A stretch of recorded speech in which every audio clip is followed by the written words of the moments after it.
this. We have to look at it. We had 15 presidential debates in the last election.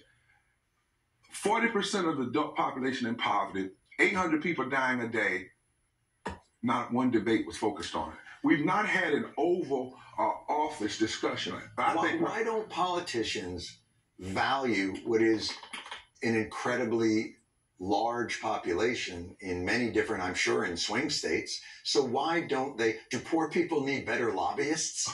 What is it that can be done to get a politician to listen?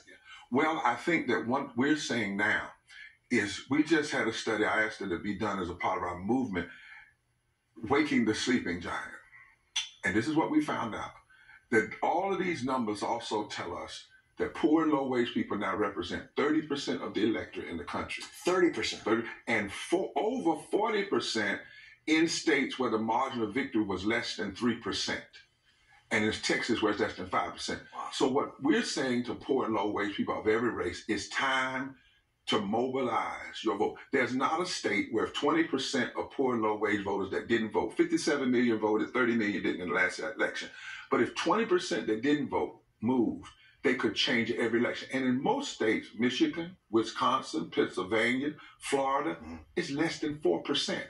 So what we're doing is organizing a massive movement. In fact, on June 29th in Washington, D.C., there's going to be a massive poor people, low-wage workers assembly and moral march on D.C. and to the polls, saying that poor and low-wage people have to find themselves, white, black, brown, Asian, Native, and unite around attacking what we call 5 interlocking injustices: systemic racism, systemic poverty, ecological devastation, denial of health care, the war economy, and the false moral narrative religious nationalism. And John, you know, in our agenda, we're saying to colleges, if you want these votes, bring them in at the top level.